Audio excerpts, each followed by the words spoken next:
My name's Kyle Golden. I'm 24 years old. I've been doing this for about 8 or 9 years professionally, but I've been into audio pretty much my entire life.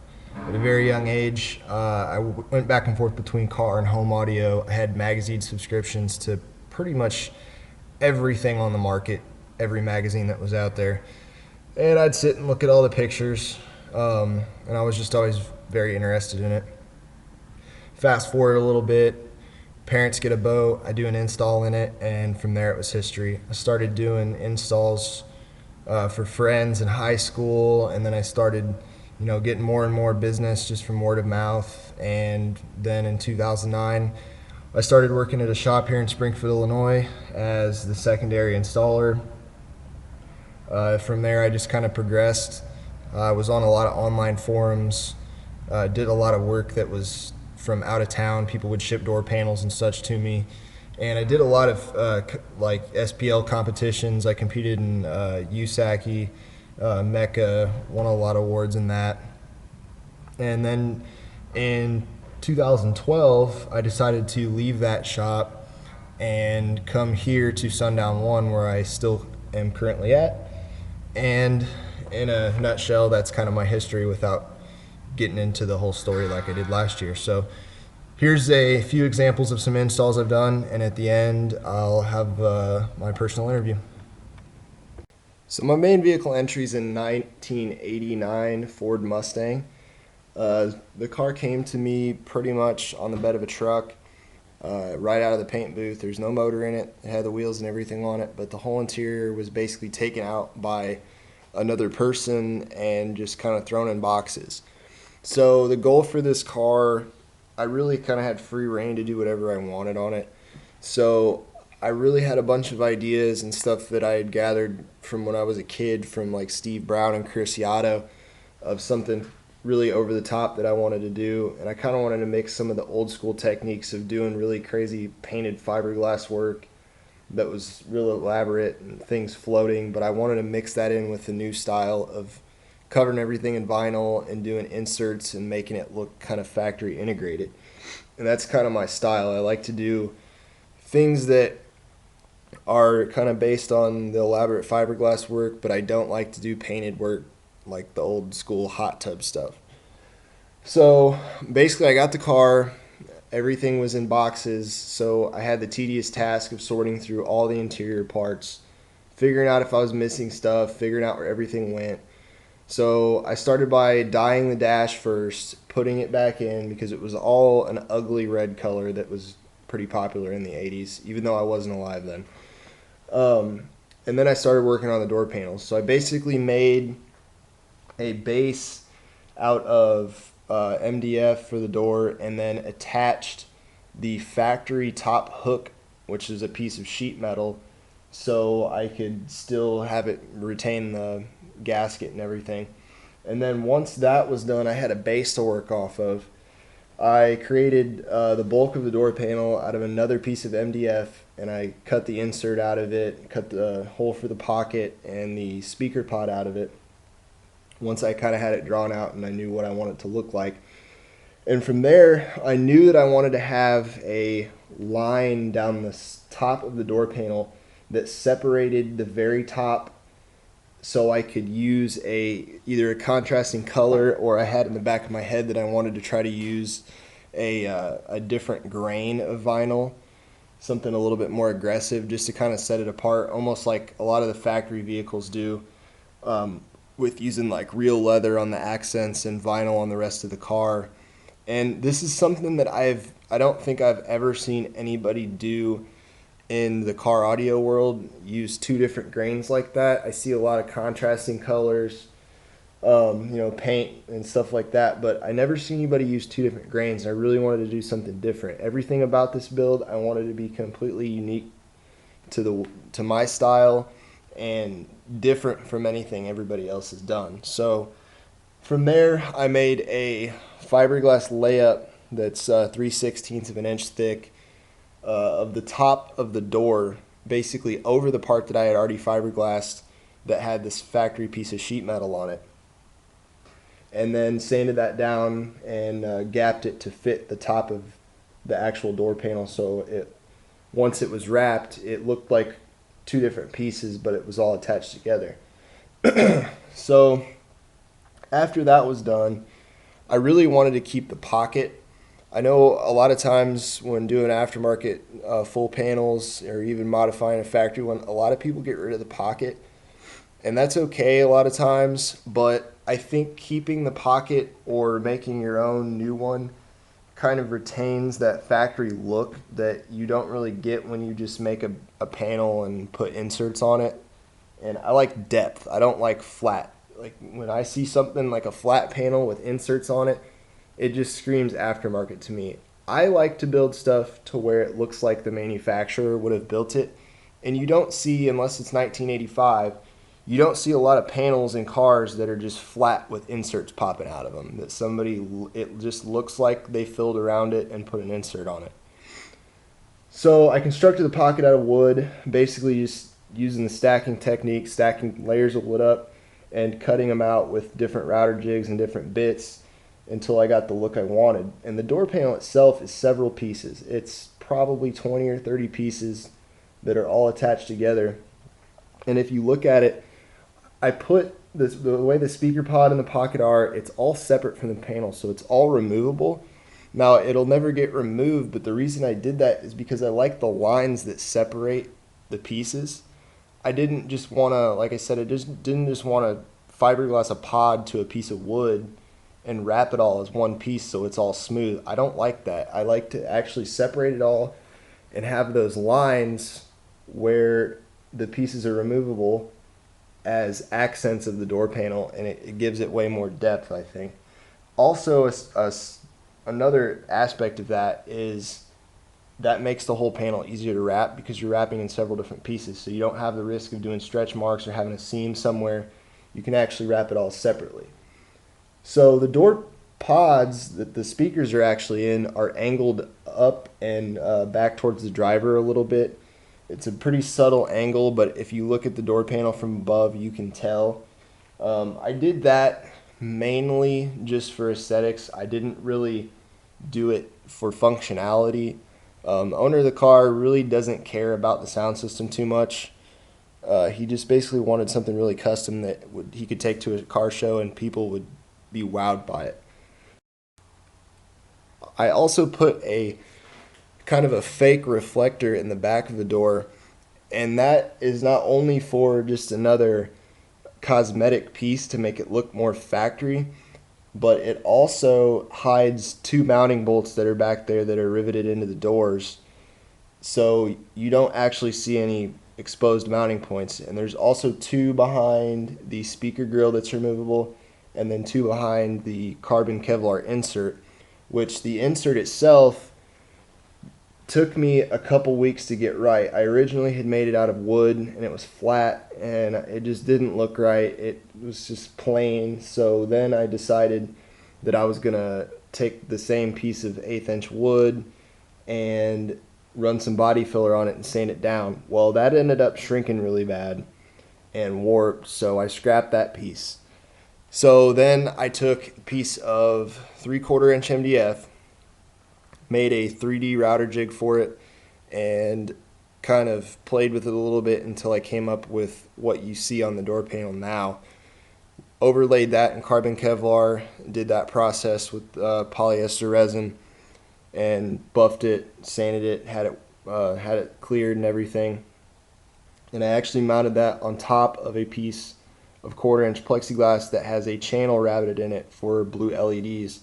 And I did this to kind of mimic the factory Mustang panels that you see in the newer cars. They have a lot of that accent lighting, and actually most cars have it now, where it just kind of gives a little bit of a glow. It's not super bright, it's not annoying, but it gives it that extra little something that needs to set it off from just your basic aftermarket panel that Joe Blow built in his shop. So the door armrest is basically just constructed out of wood.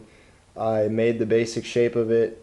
I think it's 5 or 6 layers thick of 3/4 inch MDF, and then made several jigs on a router to come up with the shape that I came up with. And what inspired this was actually the door panel on my girlfriend's Hyundai that I had in my video last year. I really love the door panels on that car. So I kind of looked at it for a while, looked at this, figure out what I wanted, and made it to where it looked like it should belong in a Mustang. And these were not easy to make. I think I have 3 or 4 hours in each one just figuring out how to shape it. So once I got the basic shape on a router, it did take some hand sanding to get it right. But they are functional. They're not just there for looks. You can pull on them, grab on them, hang on them. They're not going anywhere. And then I had my upholstery guy stitch them for me because I can't stitch. I wish I could, but I don't have the machine for it. So that also houses the button to pop the doors open. I deleted the door handles. The door handles were ugly. I couldn't find a way to make an actual mechanical handle work, so I put poppers in. The handle on the outside is still functional. And I also relocated the window switches and the power mirror switches to the console under the radio. And I had to completely rewire the whole car. Aside from the wiring harness in the car being nasty, which I completely tore apart, took out all the stuff we weren't using anymore, rewrapped everything in Tessa tape. I actually had to make new door harnesses, pulled all the wiring we didn't need out, made new harnesses on Molex connectors so they're completely disconnectable if he's got to take the door off. So on the top part of the panel where the panel actually meets the dash, I traced a template of each side of the dashboard and filled that on the door in a way that it's not just a solid piece of wood there, it's actually just a ridge that's that shape of the dash, and used my Mobile Solutions smart spreaders to make a nice little mountain range or whatever you want to call it there, that just basically when you open the door you can tell it's supposed to meet up with the dash. It's not some random line there, it's not flat, but it's contoured in a way to where you can tell that it's meant to be there. And I really like doing stuff like this because it makes people scratch their heads when they look at it. They're like, well, how do you do that? That's what keeps me going, trying to think of things that I can do that will make people look at it and wonder how I did it. For the rear part of the vehicle, this was originally supposed to be something small. I was going to put all the panels back in it and basically take up half of the hatch area and just do something really small back there. But after it sat for a while, I knew I couldn't do that. I had to do something I've always wanted to do. I really wanted to make something float in the middle of it. So when someone looked at it, it just didn't look like someone threw some subwoofers in there. So basically I put the rear quarter panels back in before they were dyed, and I made a fiberglass mold of each side of the wheel well area where the shock towers are, and came up with 2 enclosures that are pretty much completely fiberglass. And then using my ideas from Steve Brown and Chris Ioty, I made panels out of just skeleton wood rib work over those enclosures and fiberglassed all of that, as well as a piece that goes in the middle to make it pretty much seem like it's all flowing together. It's not, there's no flat part everything's built off of. That was one thing about this. I didn't want anything flat in the back. So if you look at it, some people might look at it and say, well, where's the flat part he built off of? Where's the floor? Well, there is no floor. It's all several fiberglass pieces that are all contoured together to make it look like it flows. So after I did basically the basic shapes of the 3 main panels in the trunk, I then started on the floating console piece that would later house the amp.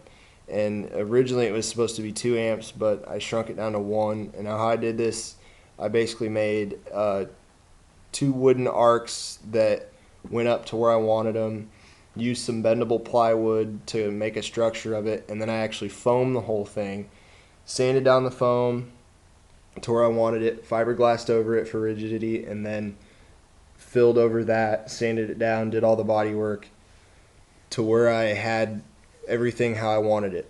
And then for the amp cover, this all had to be fiberglass. So I made basically a mold something that was the same shape, the same arc as the console out of several stacks of wood, and then I popped a fiberglass layup off of that was actually a little over 1/4 of an inch thick because it had to be pretty rigid.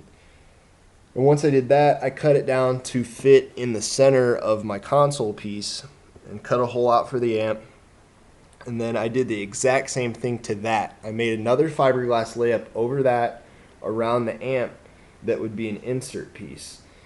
Now on the insert piece, originally it was just supposed to be a curved carbon Kevlar insert. It wasn't going to be anything real fancy, but I thought about it and I really wanted to do something that I've never seen done before. And I was driving down the road one day and I saw a air vent scoop on, I don't even remember what kind of car it was, but it was on the side of a car, and I said, well, hey, that'd be pretty cool to put in top of this amp rack. So I cut up the fiberglass layup, I cut part of it out and made a wooden shape perpendicular to it next to the amp to kind of make a scoop look, and then I glassed it all, shaved it down, and did a bunch of body work until I came up with the hood scoop or amp scoop that you see here. And once that was done, I figured, okay, well, I can put a grill in the back of it and actually make it a functional vent. So it actually functions as a vent for the amplifier, even though it doesn't really need it. It does serve a purpose. So once that was done, I then overlaid that in carbon Kevlar, which took me 3 times to get right. This piece, the curve on it and the carbon Kevlar didn't mix very well, and actually there was some spots on it that the weave wasn't perfect enough for my liking, so I went back and I had it painted over, just a gloss black, and then it was cleared over. And I think it actually worked out for the better. It kind of broke up the carbon Kevlar a little bit and gave it more of an accent down in the center there. But I like this piece because I've never seen anybody do anything like this before. I don't see people trying to integrate a hood scoop in their amp rack, really, especially something of this shape.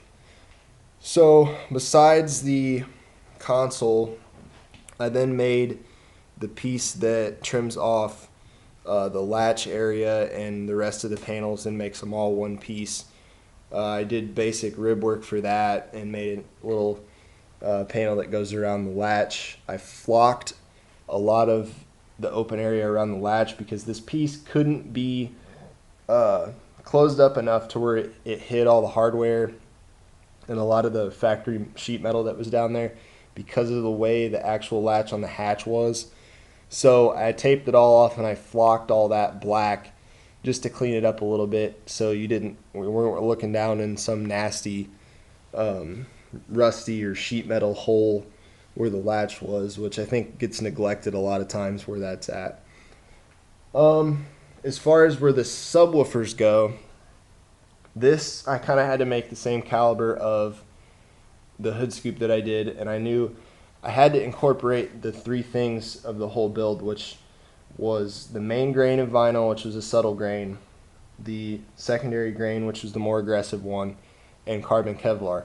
And you wouldn't think it might not be that hard to integrate these 3 things, but with the way I wanted to do it, it was actually a big challenge to figure out how I wanted to lay it all out, that it wouldn't look too much like a mess or like I tried to do too much.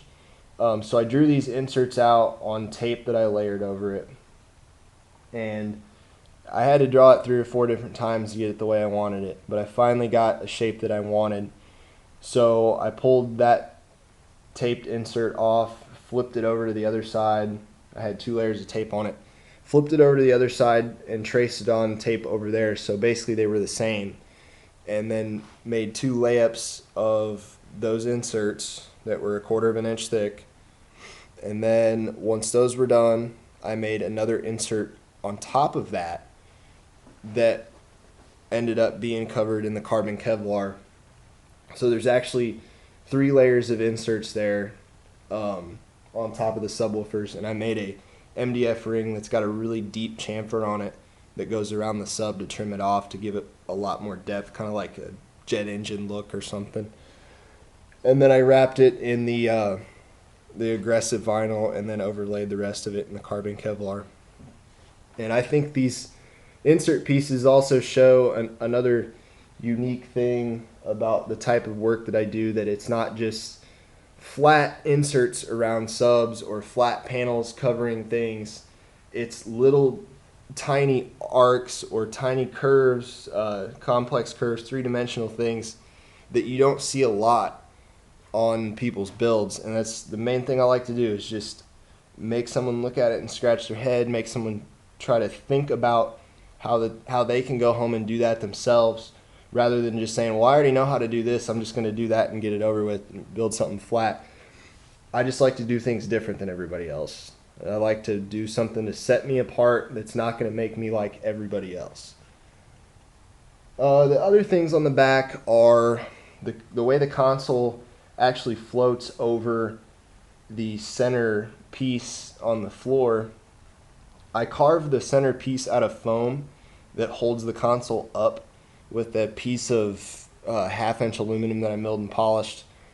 And it's actually just floating over it. It's attached in two spots in the front, but the back piece on the bracket is just in two notches that I built into the two pieces to make it float over the whole middle center section.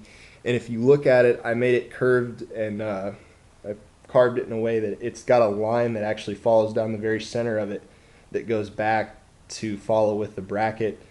And then that line also continues up the bottom side of the console. And the reason I did that is also little details like that, so when someone looks at it, they can peek their head in there and keep looking and never get tired of looking at it, because there's always something new to look at. They look under it and they see that, which also houses a LED strip in the very bottom of it to light everything up, that I formed a piece of, it's like a acrylic light channel that they use in like movie theaters and stuff to actually hide the LED strip but still make it able to show light through, so it just not like a plain LED strip stuck to the bottom of something. It's actually an integrated piece of translucent plastic that when it's off, it just looks like a white piece of plastic down there that's built into the piece. And on the very back, on the side, or the where this meets up with the seats, on the top of the console, I used a insert that's wrapped in the contrasting grain of vinyl with a piece of grill mesh on it, and put the factory Mustang logo on top of that. And this is actually visible with the seats up, so you can see it through the front of the car. Even when the seats are up, you can see that Mustang logo. And the rest of it is just pretty basic. I just trimmed off the back because he'll never flip the seats down. Just trimmed off the back and the contrasting grain, added carpet back there. And one big challenge on this whole build, besides actually getting it built and finding time to work on it, was I had to go through all of these vinyls that I ordered, which were all in ebony color. I don't like to use jet black on anything. I think it's basic. It's something that people did in high school, and no vehicle on the market really has jet black in it. It's kind of an ebony color. And the problem is there's no SEM dye to dye interior parts that's ebony. It's all jet black or Landau black. So I actually had to go back after I had all the pieces dyed with the SEM dye. I had to go back with another brand of dye that makes a lot of colors that SEM doesn't, and dye it all to match the vinyl instead of trying to make the vinyl match the dye. So I had to pull everything back apart and do a 7-step process to dye this stuff. But as you can see, it's a perfect match now once I got everything together.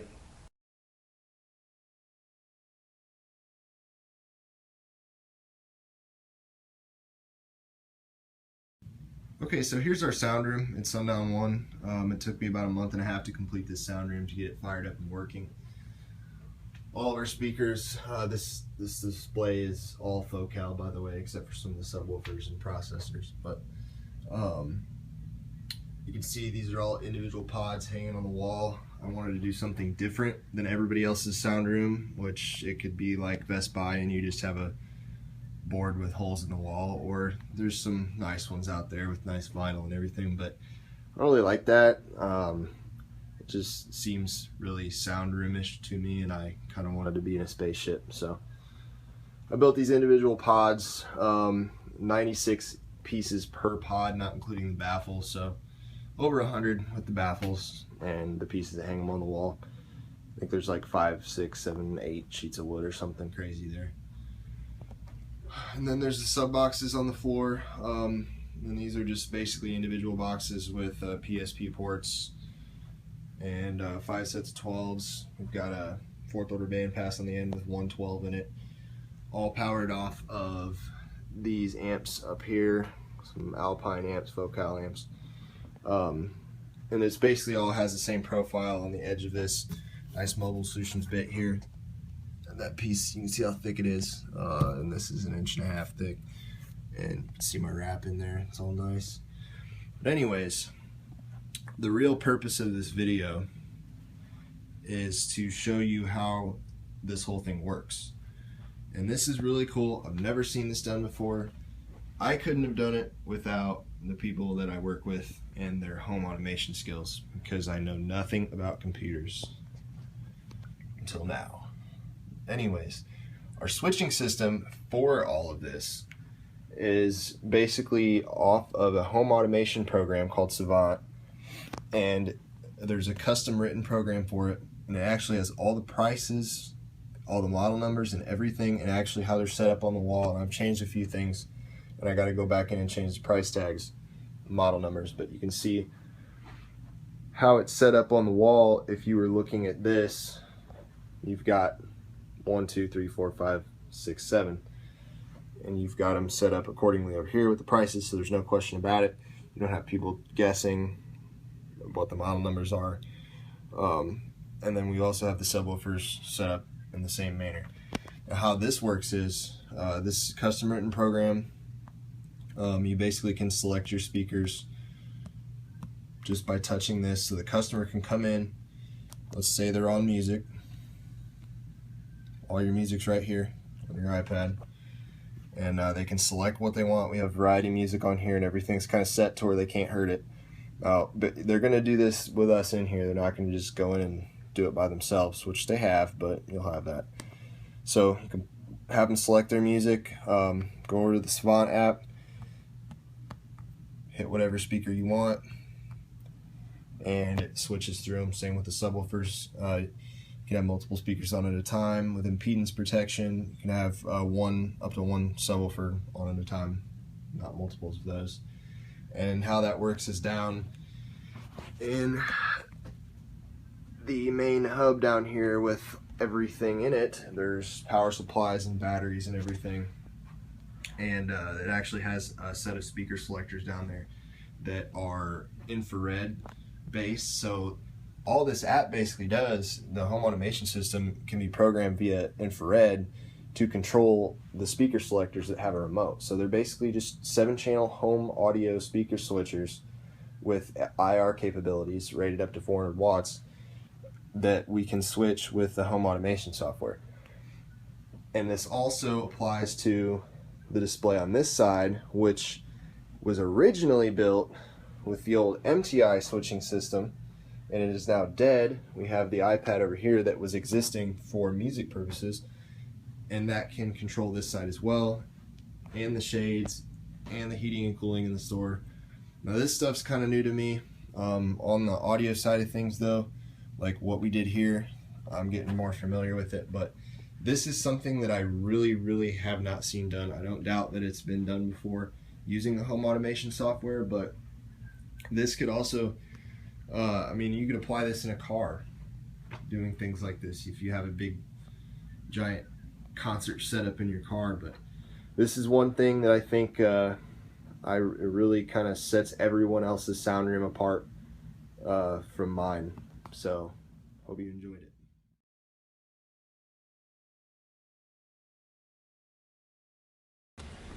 So this is a 1996 Ford F-250 that was brought to me with no interior in it, just like the Mustang was. It had the dashboard in it, but all the interior panels needed re-dyed just to make them look new again. They were already gray, but they were kind of worn. The customer had replaced some of the panels, and we just needed to dye them and make them all look good. and replace the carpet. Wanted to do a new headliner in it, new seats that I ended up having reupholstered, and just basically clean everything up. This kid used this as a daily driver, and he's 16 years old, so he needs to get back and forth to school, but it can't be in such a way that it's not easy to drive every day, or he's got to worry about getting things dirty or worry about things breaking. And he is kind of mechanically inclined, so he does like to take his truck apart, and I don't blame him.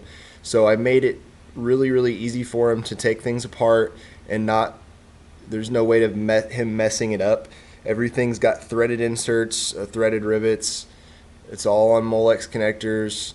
It's very easy to take apart. This truck can actually, all the aftermarket equipment can really be taken out of it in probably less than 10 minutes. All the amps are on Molex and Anderson connectors for the power.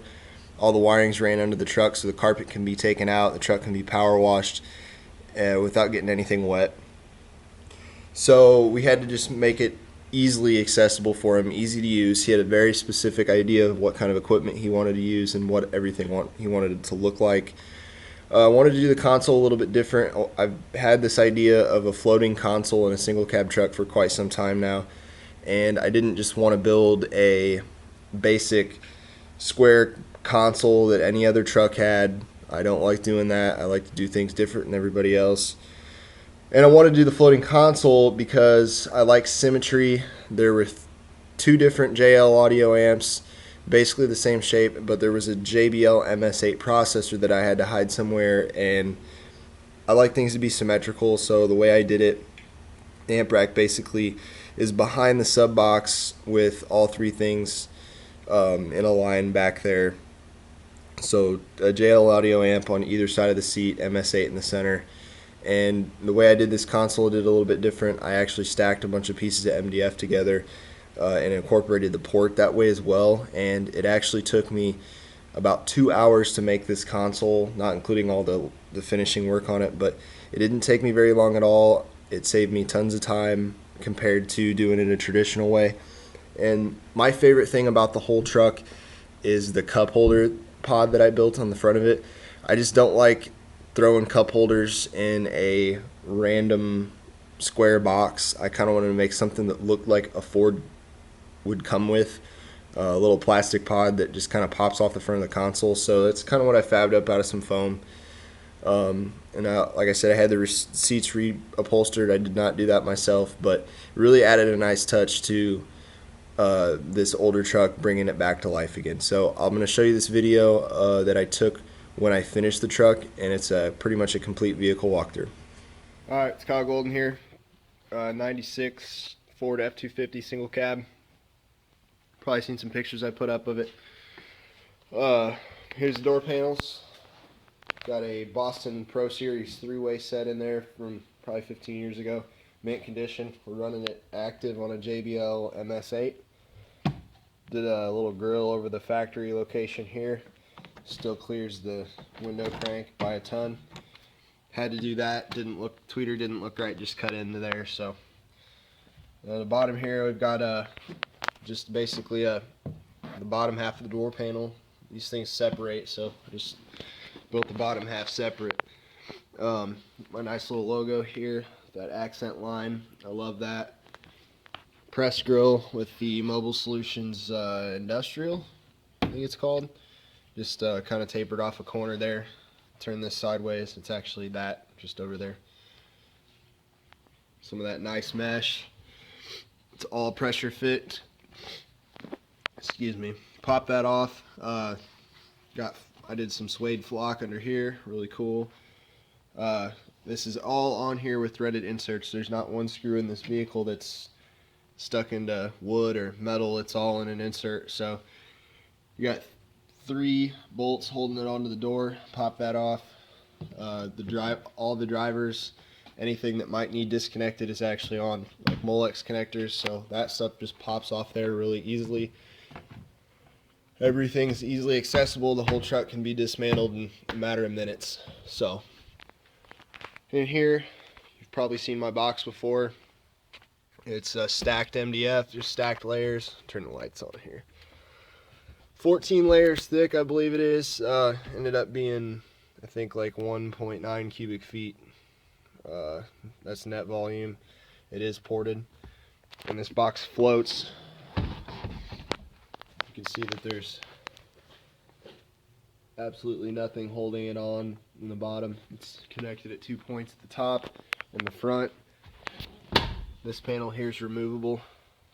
Pop this off, quarter 20 bolts holding that into the back cab wall straight into the actual metal. There's inserts. It's not into this amp rack. It's through this, so this helps to hold the amp rack on. This piece has that nice accent line fiberglass layup down the center. This is just a Mobile Solutions oval.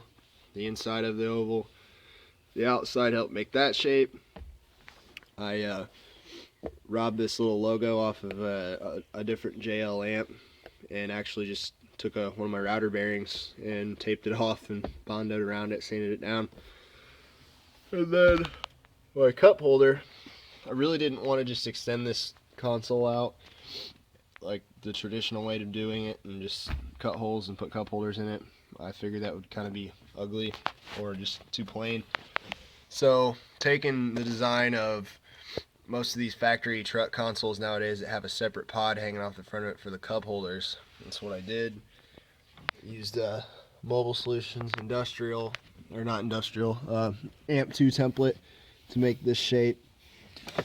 Used an oval to make that shape, foamed it, glassed it. There you go. Did some high density polyethylene on the top, so you can spill stuff on it, clean it off. This piece and the cup holders are both removable. Throw it in the dishwasher, clean it off, put it back in, call it a day. And up here we've got a display for the MS8, switch for the lights, and then the amp rack behind here, held in with threaded inserts, of course. This panel's removable. Got a same press grills here. This pops off. It's just pressure fit. We've got a mono block behind this side, 6-channel JL audio behind the other one, and then the MS8 is in the center. But it's all just pressure fit on there. You can pop it off, easily service it, tune it, do what you got to do. And then all the wiring is actually going down through the floor under the truck, so there's no wiring inside this vehicle in the floorboard, under the carpet, or anything. So you can completely strip the carpet out, not have to worry about any kind of wiring. It's all into the truck and wire loom in the frame rails. I had my guy redo the seats here. They were some just cheap, nasty looking, old, cracked up black racing seats. Had my guy Richard Pease do these. Did a hell of a job. Matches perfectly. Somehow I guessed on the curvature of that console and did a pretty damn good job of where everything needed to be without the seats being here. So, and then up front we've got the little fuse setup here, another piece of ABS plastic, threaded inserts holding all that in too. So wires running under the truck. I did a power lock kit with Viper unit, alarm remote start as a little added bonus because he didn't even have a key to lock the doors. So, and up here, I don't know if you can see it, but did the suede headliner, deleted the visors and everything, really clean. There's also 120 square feet of sound deadener in this vehicle too, so sounds really good. Pioneer head unit. Just wanted to show you kind of what we had going on here in a video rather than just take pics of it.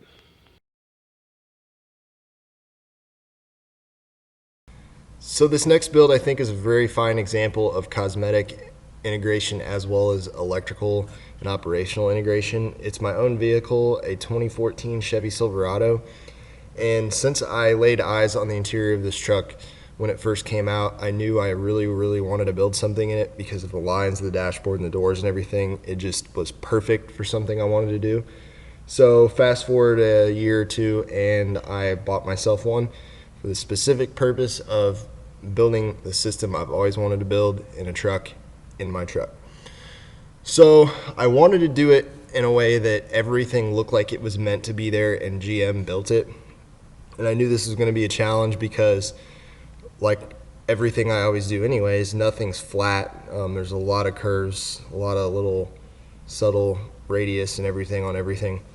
So the sub box itself actually took me 3 different tries. I started out with just simple bases that I've built for all the other ones that I've done for these trucks.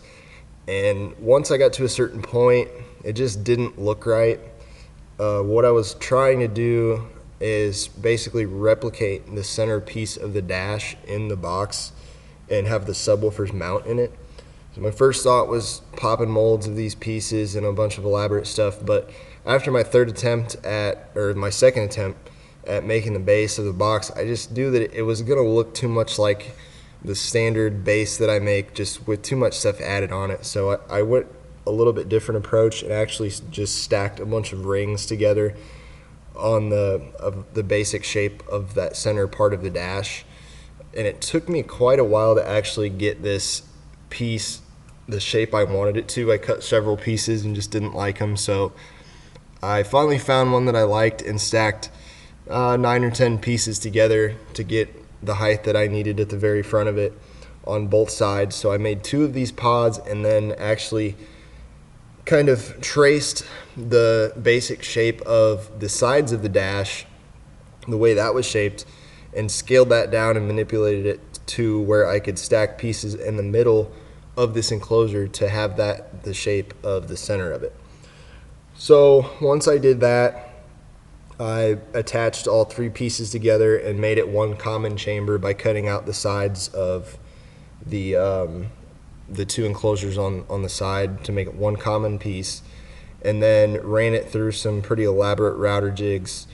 Actually, I did that before I attached them together, but I ran them through some pretty elaborate router jigs and a belt sander to get an angle on the top of this piece to accommodate for the bottom of the seat, and then attached all the baffles and everything. And once I got that shape, I wanted it to be curved on the sides and the top to where it looked exactly like the centerpiece of that dash. So I cut out several small ribs that gradually decreased in size on some of them for the side, so it wasn't as drastic of a curve, and then put one of those every 1.5 inches, and then basically taped it all off and foamed it, shaved the foam down to where I got it where I liked, and then filled over that with reinforced fillers, and then polyprimed everything to where I liked it, and it came out pretty cool that way. So then once the base for the box was made, I started on the inserts around the subs, and these inserts were going to be pretty complicated. So I went with a base piece of 1/4 inch MDF on all of them, and I cut these out with a CNC, and I probably couldn't have done it without the CNC. So it took quite a while to design these pieces to fit together and to make the really small rings that I needed for them. So the first insert piece that was going to be wrapped in, originally going to be wrapped in silver Dynoc film, and later I decided to paint all of it, is replicating the trim ring around the radio bezel.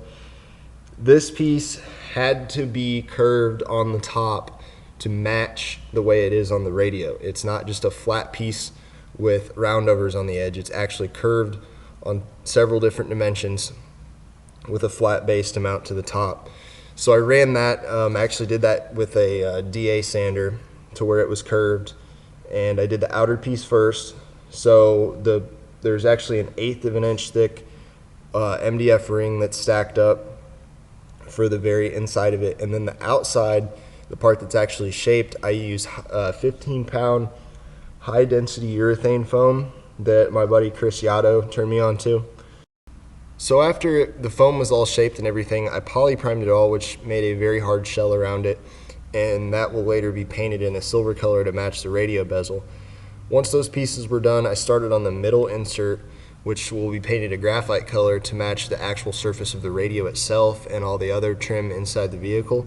This piece was a little bit more complicated because of the concave shapes in it.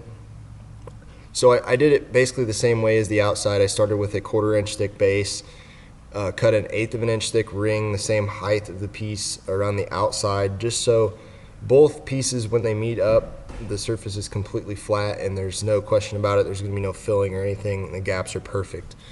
And then I did the same thing on the inside that will go around the sub. I cut a 3/8 of an inch thick ring, or tall 1/8 inch thick ring around that, and then cut a core of foam out, shaved it down, and poly primed it and everything just like the outside. And then inside that, there's actually going to be a piece of 3/8 aluminum with probably a 1/4 of an inch thick ring around it, kind of like I did to the A-pillars, with a piece of lit plexiglass under it that's actually going to use RGB lights to do the same teal color that all the accent lights in the dashboard are. I really wanted to do like a red color just because the truck's red, but I'd rather match the dash lights, and that way it looks more like GM built it rather than somebody just added some LEDs. And then on the center insert piece, this took me a really long time to come up with how I wanted to do it. I had a bunch of ideas. I couldn't really find anything that I liked. I started by making a layup of the entire center part of the box, and that ended up getting cut down a few times until I found a shape that was all right. And I kind of wanted to change it, but one day I just said, no, I'm not doing that.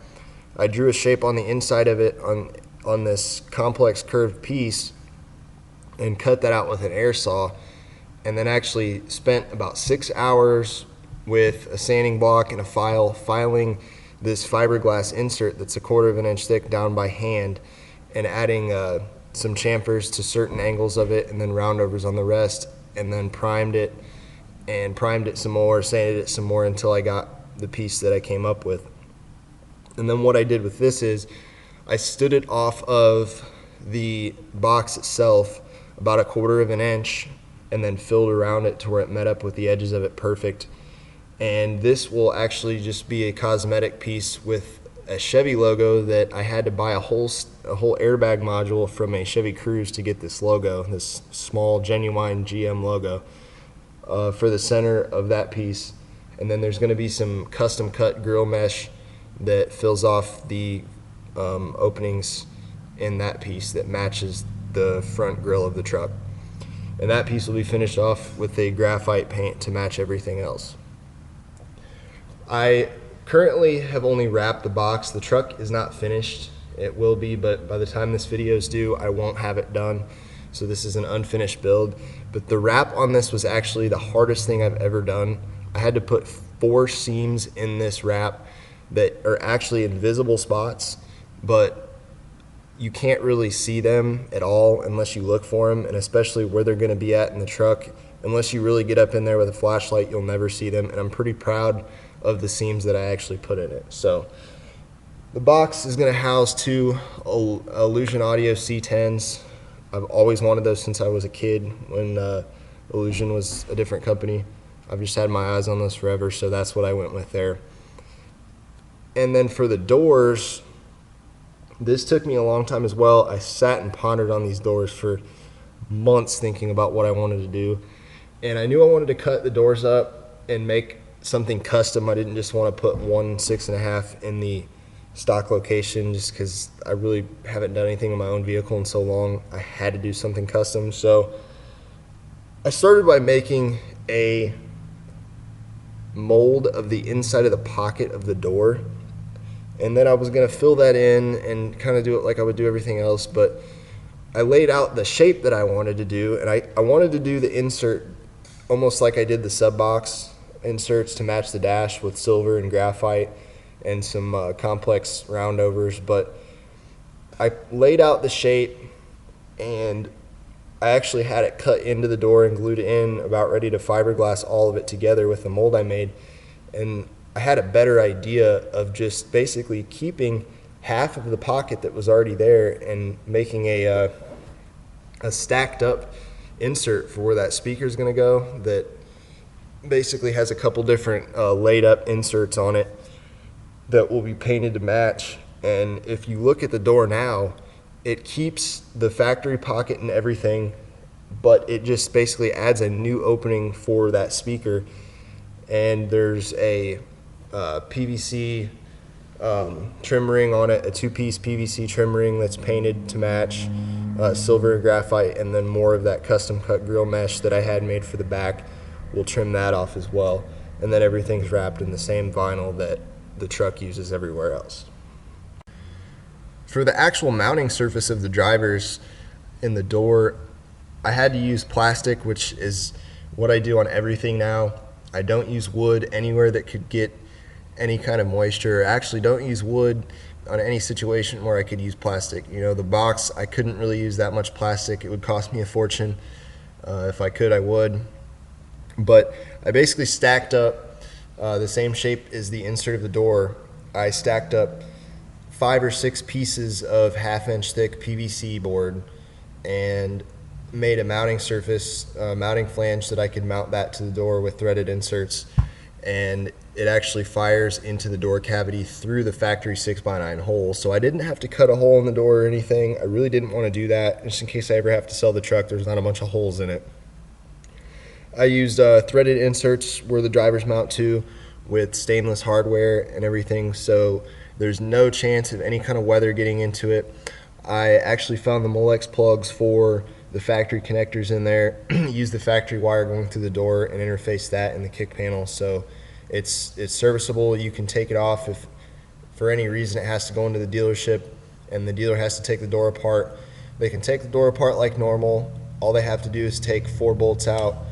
It comes out, the harness unplugs, everything's just like it was from the factory. So I really like to do things like that, try to use the same exact thing the factory uses. In the kick panels where I wired these, I actually went as far as ordering zip ties off of a website that GM uses in their cars. They're the exact match of GM zip ties that have a clip on them that you can pop into a 1/4-inch hole and test the tape and everything just exactly like the factory did it. So if you pull these rocker panels apart and pop open the wire channels in there, you can't really tell that I did anything. It just looks like there's an incredible amount of factory wiring in there.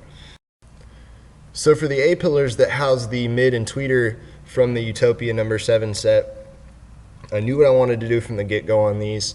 There was really no question about it. I didn't have to think too long about it. I started by cutting mid and tweeter cups with 2 different levels of flush mounts on there with the CNC machine. One so I could flush mount the speaker and still use the factory grill that comes with it, and the second layer is for a aluminum trim ring that I wanted to integrate into there that matches the gauge cluster in the vehicle, which is a very, very thin aluminum ring with a chamfer on it. I've been talking to Chris Ioty about this for a while and was going to have some of these things water jetted, but I just don't like to outsource to people. I like to try to do everything myself, just so I have complete quality control of everything and there's no question about it. So I started by doing that.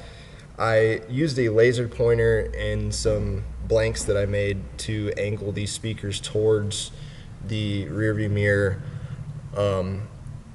just to get a good image established. And then once those were glued in place, I taped everything off and foamed the pillars, shaved that down and filled over it, and then polyprimed everything like I usually do to give a hard shell on that. And I really like using polyprimer on everything, especially plastic pieces, because there's really going to be no question about if the filler might crack off in spots. That polyprimer really grips to that plastic and holds it down after you prep it. So once I did that, I covered it originally in headliner material. I didn't like it, it was too bulky, so I went back and I covered it in Stinger grill cloth, which was a heck of a match to the factory headliner, and it looks great. And then I went and cut the aluminum rings, which was a day-long process, took a lot of polishing and everything, and put those in there, and they look great. I've had a lot of compliments on them. They've been done in the truck longer than anything else. And then I used threaded inserts to mount all the drivers with, and it uses factory clips to mount these pillars. The airbags are still functional, so if for some reason the airbag should ever go off, it'll throw the pillar down, and everything still operates as it should. Another thing I had to do to this truck was find a place to put the controller for the Moscone 6-8 DSP that goes in the back. And I kind of thought about this for a while, and I found a nice place on the left side of the steering wheel that was pretty much a pointless pocket that you couldn't fit anything in. So I cut that out, and I thought about trying to cut a new face of it out of acrylic or something to mold into it, but that really wasn't working out right. So what I did is I actually took a razor blade and I scraped the decal off of the Moscone controller without damaging it, pulled that off, molded the aluminum housing into the plastic piece, primed it, and it eventually will be painted in the graphite color that it was, but then I put the decal back on top of that. So at a glance, you can't really tell it was ever molded in there. It's just like a factory panel, like Moscone said to GM they wanted to put it in there, and they put the sticker on top of it. And with the lighting on that, had it been a GMC, the red lighting of the Moscone controller would have matched perfect because it's red. But with this truck, it's got a teal color backlighting on all the buttons. So what I'm in the process of doing right now is using RGB lights and actually covering up the red lighting in the ring around the button on the Moscone controller and putting my own teal colored lights in there with RGB lights and controlling them off the dimmer of the truck. So basically when you turn the lights on in the truck, the backlighting comes on. It's not on all the time like normally the Moscone controller would be, but it's controlled off the dimmer just like the factory would have it. And I thought that was a really, really cool thing to do. I haven't really seen too much of that stuff done. And nobody will probably notice it unless I tell them about it, but I know it's there and that's all that matters. And if anybody really looks at it and says, wow, how'd you do that? That's kind of the thing that keeps me going. So I had to fit 3 different pieces of equipment in this truck that unfortunately had to be hidden. I went with 2 Moscone AS 200.4s and the Moscone 6 to 8 DSP, and the only place to fit these was behind the seat. So after removing all the seat and the insulation back there, I found that there was 4 perfect mounting studs on the very far sides of the cab walls. So I welded up a frame out of 1-inch box steel, or 3/4-inch box steel, sorry, and I had that powder coated and mounted that on the back cab wall, mounted the amps to it with, I tapped holes in the brackets that run the length of it, mounted it with stainless hardware, mounted the DSP in the center of it. So this is a very sturdy piece. There's no holes in the vehicle. There's no screws in the back cab wall. It's mounted with factory studs on the cab with nuts that I put on there.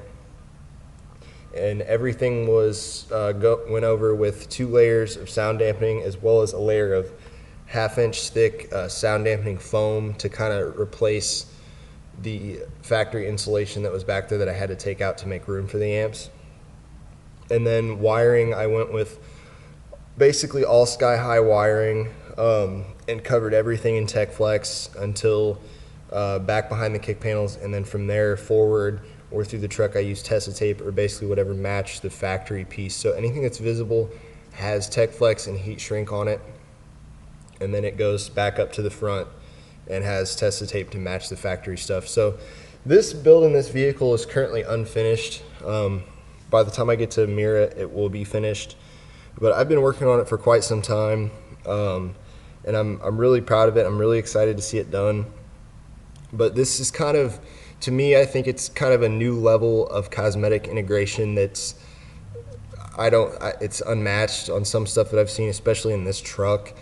I don't really see too many people spending 2 or 3 extra hours on pieces like the inserts of the sub box to make that curve that's literally over a span of 10 inches, 10 to 12 inches. It's like 3/8 of an inch, if that, on the arc of that. And I think those little teeny tiny details like that are the things that set me apart from everybody else.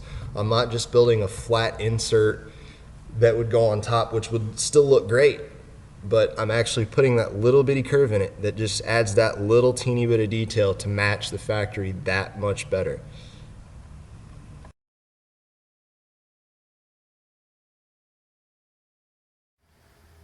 All right, I'm here with this Nismo, however you say it, 370Z,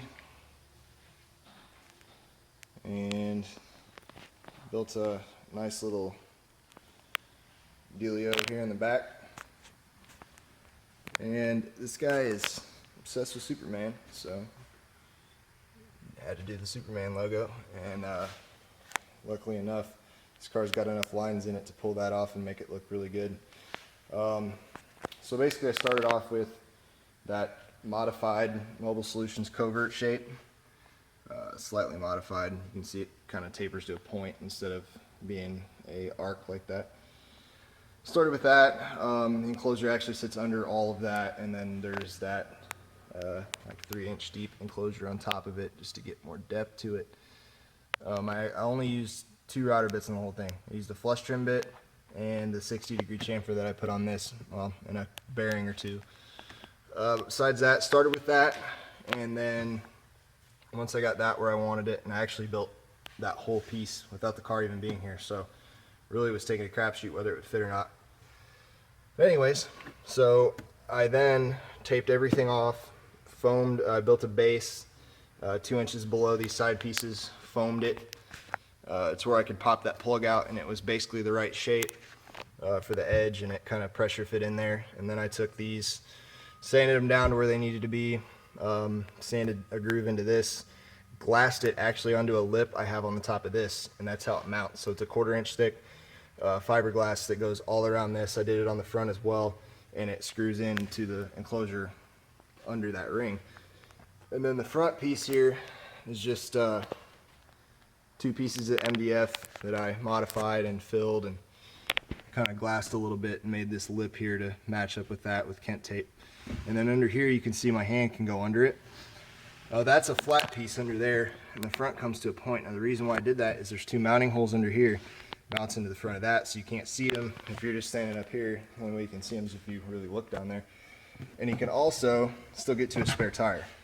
You can pull all that up, get to the tire, and that 1 inch of overhang there allows more access to get that out easily. And this back here, you can see it meets up. So it's 4 pieces basically, 4 pieces of trim to trim it out. When you do stuff like this, you have to think about that on how you're gonna actually hide all the seams, because obviously with the way that that's concave, you can't really just make a trim panel that goes over the whole thing. So that's how you hide your seams. And then I just glassed onto the back of that ring, made it go all the way down, made a foam plug so I had a nice piece to go off of there. And then there's a piece of acrylic that's 1/4 of an inch smaller with that point shape in the center, the floating Superman logo, on top of the real 2x2 carbon fiber that matches everything on the interior, as well as satin aluminum 3M 1080 film. So it's just wrap film. Saves a lot of time painting. Still got to prime like you were going to paint, but if you mess it up, you can pull it off, redo it. Want to change color, you can redo it. And you can see matches pretty well. The vinyl's spot on. I don't remember exactly what the vinyl was called, but we'll turn some lights on here. Video might be shitty quality, but just got some standard China LEDs running around the edge of the acrylic in a little groove I put in there. And it shows through quite nicely. You can even see it through the back window, which I think is really cool. Alright, this is Kyle Golden here with the Ford Raptor 4-door 2015. Got a 6.2 liter in it. Just finished up enclosure. Open up both the doors here. Been a while since I did one of these under seat ones, but it was nice to do something other than a GM for a change. So basically the seat folds down, follows the curves of the seat as always, and I've got a 2-piece top here. This piece is actually an insert, 2 pieces of 1/4 inch. I rabbited it out, and a little channel for some fiberglass in there. Basically used my Kent tape, went up to the edge, made a removable insert, and on the sides I've got these fiberglass inserts. Well, this is actually wood here, and it's fiberglass on the curve, that are wrapped in a a wrap film, an Avery Dennison wrap film, or an Arlon, I don't remember. It's a matte night blue metallic, like the doors, matches the doors. And then I've got this front piece here, which has the same 6.2 liter logo that is on the front of the vehicle, or the side of the vehicle, on a perforated mesh there, with the same blue Dynoc behind it that matches somewhat to the mesh look on the seats there. And then this piece here is covered in brushed aluminum 1080 film. Just a piece of 1/2 inch MDF. Prime the living shit out of it. Sand it to 320. Make sure there's no imperfections. And then wrap her up. It's got 2 slim type R's, so it's the SWR T10s on a PDR M65, same ones that are in the Hyundai. 2 10s down firing there. They look pretty close to the carpet, which they are, but there's plenty of room for X-Max, and it is a lot louder than I expected it to be. You can see the front there. Follows the same bold body lines as everything on the inside of the truck. I don't know if you can see the seam here. There's another piece down there on the bottom. But it follows the same lines. Try to keep it really bold. Not too many rounded corners or anything besides the obvious, but turned out really decent. Not a whole lot of router work, just some simple stuff. My ball on a stick bit, which is actually a bull nose or whatever. Got a little bit of a indentation there, and then I got a 60-degree chamfer, and I think on the top and sides I just did a basic ass roundover. Wasn't anything too crazy. If you've seen pictures of it, you know how the inside's braced. There's 5 braces that are trussed out on the inside of it. It's not going anywhere. And then put the seat back down. Seat with the seat in it.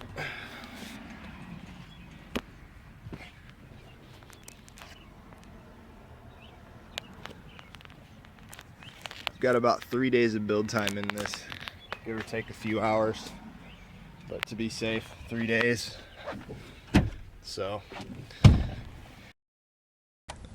like I said at the beginning of the video, I've been doing this professionally for 8 or 9 years now, and for 24 years old, I think I've came a long way. I've never actually been formally trained by anybody. I've never worked with anybody that showed me how to do fabrication. I learned that 100% by myself, picking up little tips and tricks along the way from some of the industry professionals out there, some of the good guys. But as far as trainings, classes, anything like that, I've never really been to any. Some of my wiring stuff, the guy I worked with at my first shop, he showed me how to do the remote start back when I was 17, 18 years old, and pretty much started me on that track, and then I just progressed from there. But now that I'm at Sundown 1, I have in the 3 years that I've been here, I have a completely different installation philosophy, if you want to call it that. I won't do anything to a customer's vehicle that I would not do to my own. If a customer comes in and just has a very specific idea that they want, if I don't think that it's going to be the way that I would want it out there with my name on it, or if they want to put too much in too small of a space and I just think it's going to look crammed, I'm going to do my best to talk them into doing something that I think will work and look better. Even if it means losing the job, which it has happened before. Someone comes to me and wants me to put 24 6.5s in a door, and I just think it's going to look stupid.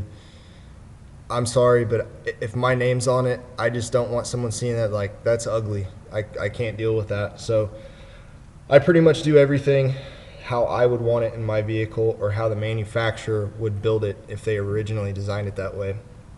A new thing that I'm doing now, it's been, I guess I shouldn't call it new, probably 6 months or so, is I try to use plastic on anything that I can. Obviously, I can't really build too many sub boxes out of PVC or ABS just because of the sheer cost of it. But especially anything that's going to be exposed to moisture indoors, speaker adapters, rings for making fiberglass doors, I try to use as much plastic as I can because after all, manufacturers don't make stuff out of wood to put in your car. So I try to do that and keep it as close to OEM as possible. I even use, like I said in my video about my truck, I use the zip ties that the manufacturer uses in the car. They have the GM name on them. So it's little things like that that I think sets apart the amateurs from the professionals when it comes to installation quality.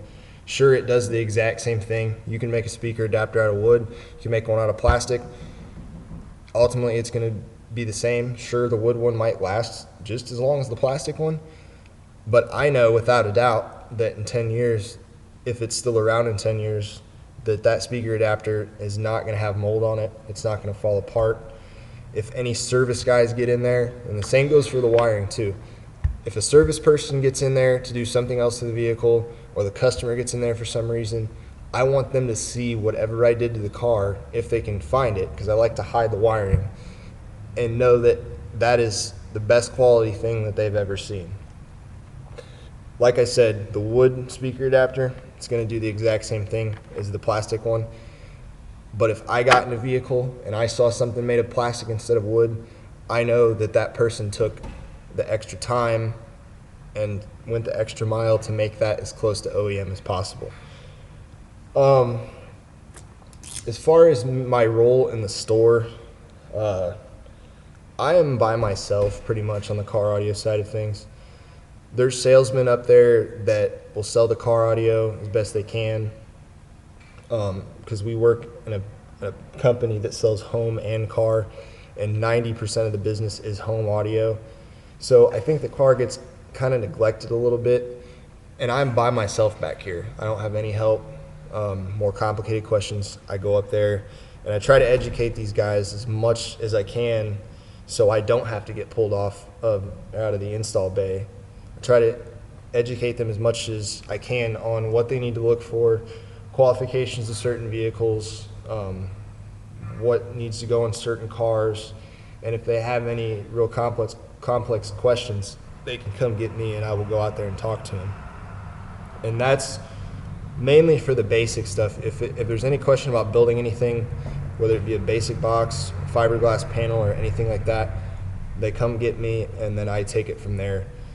It's actually pretty hard to be on my own back here, especially when there's deadlines or I'm swamped, because I have absolutely no help and there's really no one else in our store that can come back here and help me when I'm in a bind. So I have a lot of responsibility on my shoulders to get things done, which a lot of times on custom jobs I plan it out in a way to where I can start on, let's say, the underseat truck enclosures that I'm known for.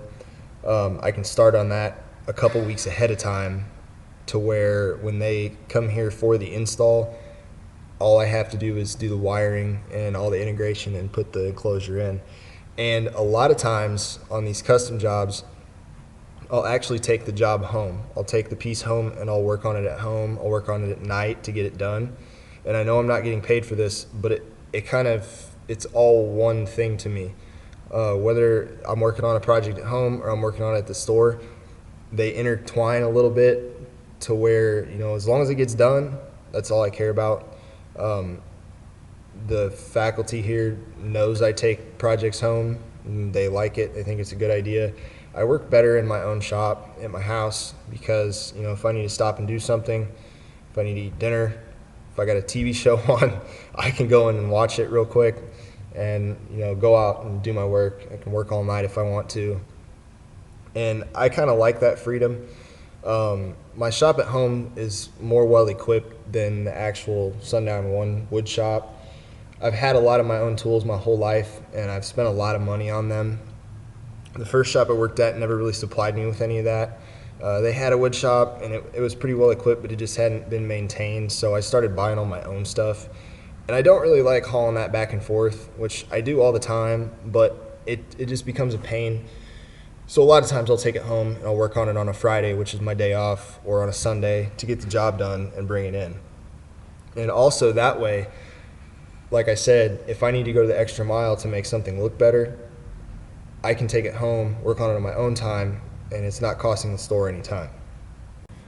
As far as things I do in the industry, I think the biggest and proudest moment of my career so far has been Knowledge Fest 2014. I went into that hotel not knowing anybody there. I had talked to a few of them on the internet, but that was about as far as it goes. I felt out of place. I'd never been in another place where there was that many people that were in the same career as me. But I opened up, I met a couple guys, they introduced me to everybody, and I left there with a lot of new friends, met a lot of people that I'd looked up to my whole life, and came out of there with a completely different outlook on installation or fabrication, both of them. I'm on Facebook a lot. I do a lot of networking with a lot of other people in the industry. We kind of work together, help each other out. There's a Facebook group that's really, really popular among a lot of people. And I try to post on there as much as I can.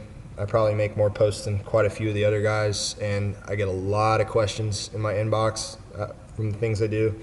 And that's one thing about me, I will not hold back with tips and techniques. Sure, there's the guys out there that have to make money off of that and don't think that your secrets or tricks of the trade should be a public thing because that's how you make money. But I learned by myself. I learned from the internet. I didn't pay anybody to teach me, and there's nothing against that because trust me, if I had the money, I would have went and I would still go. But I think we all just need to help each other out because that's what's going to make the industry grow. If someone's interested in knowing how I did something and I can tell them that and they can go home and try it themselves and figure it out and maybe start doing that for their customers and make their life better and make them grow as an installer, then that makes me feel good. More, anything I can do to help anybody out, I'm happy to do. As far as things I do in the industry, I think the biggest and proudest moment of my career so far has been Knowledge Fest 2014.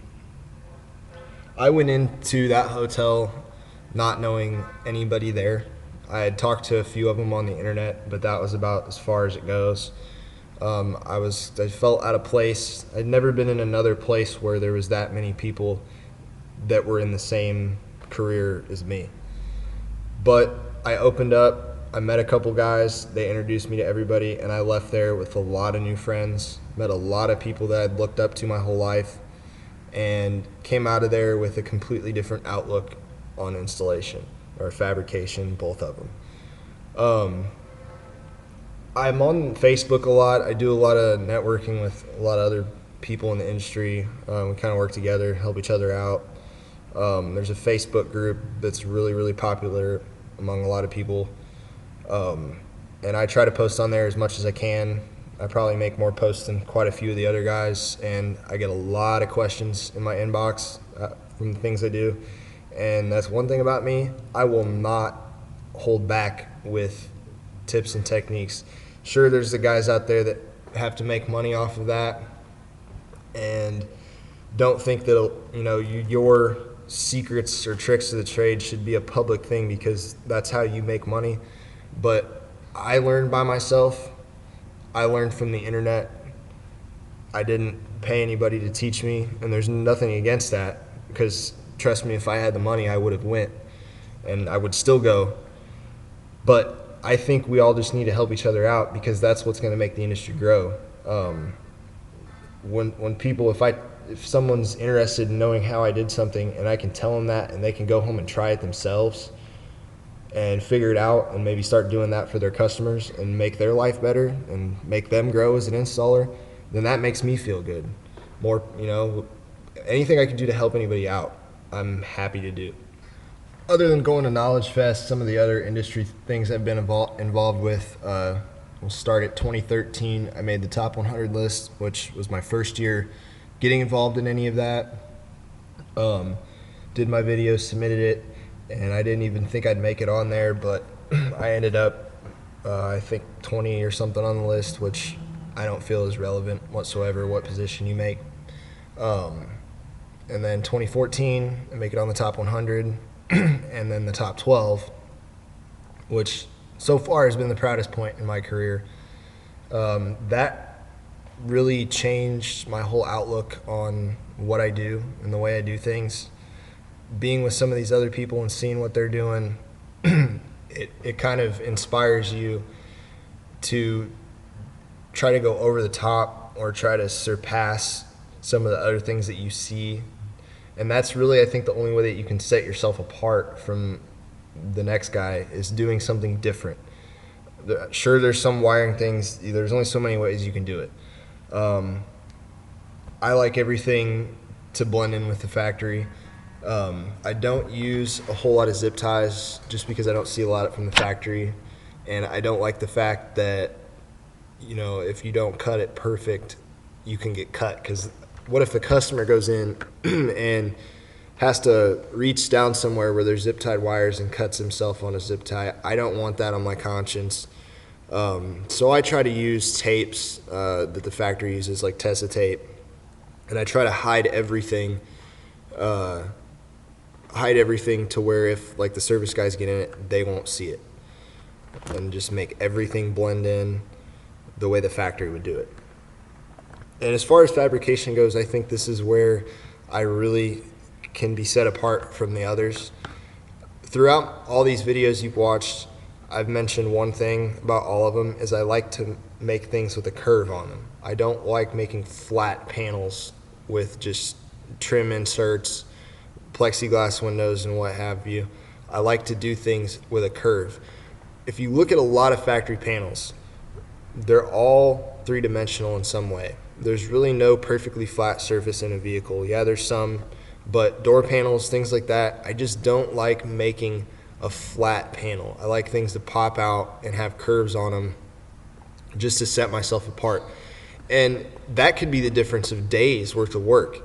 You can make an insert out of wood, a flat insert of a shape out of wood in 5 minutes. But the second that I say, okay, well, you know what? I want that flat piece to start curving around that corner of that enclosure. That could be a whole nother day's worth of work doing a fiberglass layup of it. But to me, it's worth it because you're going the extra mile to do something different that's not something that the dude down the street's going to do. I want to be set apart. I want to do stuff that up-and-coming guys can look at, or even the professionals can look at and say, wow, how do you do that? Or, wow, he really did a bunch of work to make that wrap around that corner. I like that. That's what keeps me going, is hearing things like that, because I know that people are thinking about the way that I've done things and going to go home and hopefully try it themselves. Because if we all just start building, you know, a wall and a trunk to trim off a subwoofer enclosure, and it's just a flat piece with windows in it, sure, there's some times you have to do that because people do some basic stuff and don't want to spend a whole lot of money. But to me, it's worth it to go to make that piece integrate with the trunk better and curve, or put something three-dimensional on that that's made out of fiberglass instead of just a flat piece of wood. That's the big thing about me. I can't say it enough. I can't stress it enough to everybody. And a lot of times I'll get guys talking to me that are up and coming or trying to figure something out. It's like, man, I wish I had half your skill. Well, that's the thing. Anybody can do what I do. They just need to try stuff. You can't be afraid to try anything. There might be some piece that you want to build that you know you want to try something, but if you mess it up, you're going to have to redo the whole thing. Well, there's only one way to find out. Try it. If you mess it up, try it again. Figure out your mistakes. Figure out why you made the mistake and what could be done from the mistake. Hell, even figure out how you can correct the mistake without rebuilding the whole piece. That is what separates an amateur from a professional. When you can make a mistake, know how to fix it, know why the mistake was made, what caused it, and every single thing about it, and know the entire build and the way you're doing things, and know how to do everything with your eyes closed. I don't want to come off as cocky to people. That's not my thing, because I don't get on the internet and say I'm the best. I don't get on there and say this is my way, this is the only way. I just have a certain way of doing things that I feel is way different than everybody else. Like the hood scoop from the Mustang. I haven't seen too many people do something like that. And you can tell I do a lot of work with layers of just fiberglass layups that have curves on it, inserts that are like multi-axis, whatever you want to call them, compound curves. That's something that not a lot of people do. There's guys out there that do it, but that's what sets you apart from the guy doing the flat pieces of wood on the corner of a trunk. So I just think that I'm different from a lot of these other guys out there because of the way I build things. Not only that, but Jeremy Carlson said something to me last year that I'd already kind of been doing, but I had never really done it to every single thing that I built. But we were talking about polyprimer, and he said that's what separates the men from the boys. Polypriming every single piece and making a hard shell around it, so you know what's under that, what's under the vinyl is going to be perfect before you wrap it, and you know that there's a shell under there and not just random body filler and wood and everything that could eventually level out. Every single thing that I build now gets several coats of polyprimer and gets sanded down with 80 grit, so I can make sure that every single piece is perfect. And the polyprimer also acts as like a guide coat, so you can sand it, you can see if there's high spots, low spots, make sure everything fits right. And that's actually my favorite time to take a picture, when everything's got a fresh coat of primer on it. That's my favorite. But ever since he said that to me, I've kind of been trying to separate the men from the boys, and on every level, not just with polyprimer. On every level of doing things, I've been trying to go over the top and set the bar higher and higher, which is another thing about every install that I do. I'll try to do the next one better than I did the last one. So it's kind of a game for me to see where I can go, or what's new that I can do, or what's new that I can use. And I never know what the next one's going to be, which just keeps me going. I started doing this as a hobby, and it still is a hobby of mine. Sure, I have to make money, but it's really not all about the money to me. I've had several job offers, especially since being on the top 12 last year. I've had several job offers to move out of state for 4, 5, 6 times what I'm making now. And I don't want to move. This is my home. My family's here. Everything I need's here. I don't make a whole lot of money. I could probably work at Walmart and make more, but that's not important to me. What's important is being different from the next guy, doing the best that I can do, and just making everything of the utmost quality and really making people turn their heads. That's the most important thing to me. Another thing that I do is I use threaded inserts on everything and threaded rivets, just because there's nobody from the factory that uses a self-tapping screw to mount anything. So I try to do that on as many things as I can. Sub boxes I use T-nuts to mount the drivers with. That way you can take that in and out as many times as you want, and it's not going to strip it out. The screw's not going to pull out. It sets you apart from every other install shop where they're just using self-tapping screws and that sort of thing. When you use an insert, especially, or even threading plastic speaker adapters, I do that too. That's something that's completely different from everybody else. And that's, I think, pretty much an industry standard these days with the professional guys. Like everybody on this list, I'm sure, does it. But you know, that's another thing I tell these guys that message me on the internet about how to do this, how to do that, and I'll tell them I use threaded inserts. I do this way. This is the resin I use. This is the body filler I'm using right now. I might not use it next year. I might have a better way of doing it next year, but I'm open to anything. There's never a point in anybody's career where they should think that they know everything, because there's always something new out there. Even if you go back, being a seasoned veteran, go back and watch a beginner video on how to do something, you might learn something different or a different way of doing things. I like to try things every way, so I know if there's 3 or 4 ways of doing the same thing, I like to do all of them just so I know what works best for me. why you don't do it that way, or why this way's better, and what the advantage of it is. Because there's always a new way of doing something, and no one should ever become hard-headed enough that they think that they know everything, which I see people out there that think that.